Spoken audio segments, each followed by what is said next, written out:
Hi boys and girls, I hope you find you all well. The other day I found something that I wanted on a website and it brought me to the attention of something that I'd seen before on said website and thought I might as well chuck that on the order as well. So I'm going to start off with the thing that I chucked on just for the hell of it because it was cheap, and it is the Crown Bodyguard 380. Now, this little gun is cheap and cheerful. It's pretty about the long and the short of it, really. But with a few nice little features, and to be honest, it was a nice little surprise. I didn't expect much out of it, but it's offered more than what I expected in the end. Now, it's got a few stats on the box here, and it's all in Japanese, so I'm kind of guessing really here. But it says 25M, so I'm thinking it's trying to say that it shoots 25 metres, which it most definitely does not shoot 25 metres. It also has the weight and size and the mag count, etc. So yeah, that's the box. And here's the gun. As you know, I never leave these things as they are. I always fiddle with them, I always paint them, try and make them look a bit nicer. So this is it as I've made it to be. So I'll explain how it started out. Basically, to look at, it was all sort of a plain black finish, maybe sort of a dark grey, should I say, rather than black. And so I got my paint brushes out and spray cans, etc. Googled what the gun itself actually looked like, and I tried to make it something like.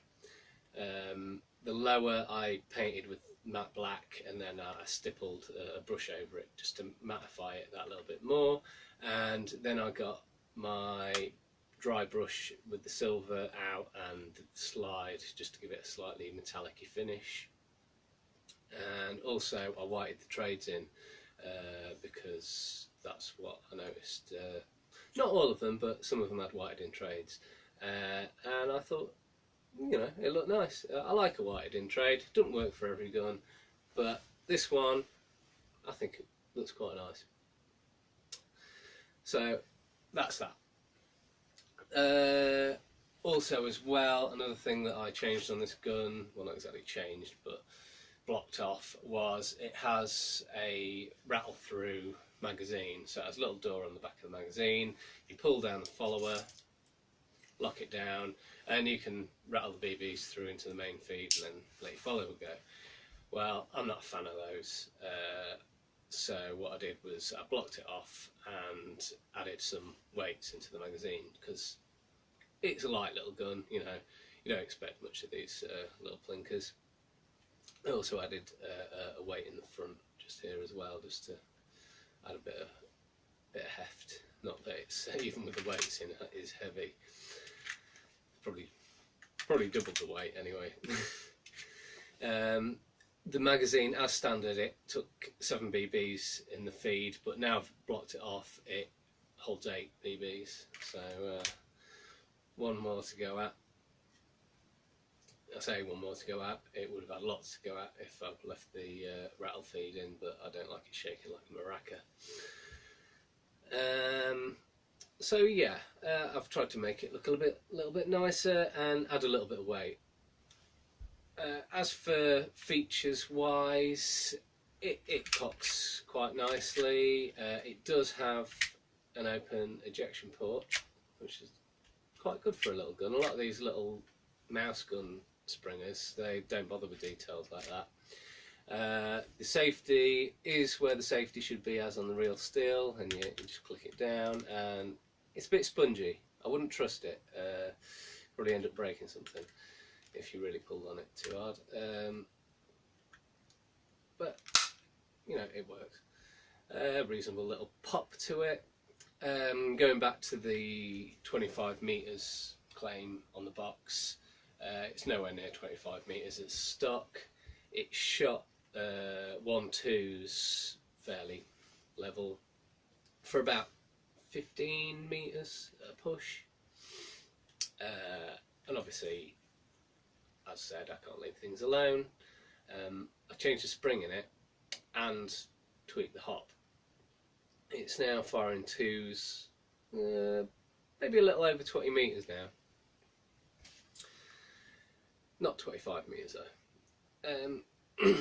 Yeah, the actual spring that was in it was very lackluster, and not to say that I've put a mega spring in it, because they'll just kill the piston instantly, but it can certainly handle a lot more than the stock spring that they sell it with.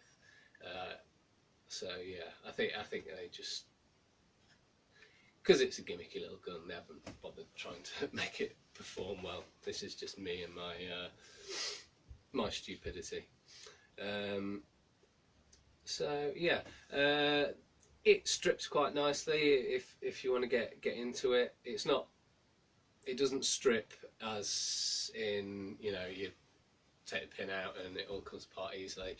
You do have to pop the slide off, but once you pop the slide off, you actually use the safety here and you flick it up, and that pulls out, knock out the 2 pins, and the whole trigger mech and barrel and everything all just lifts out for people like me to play with.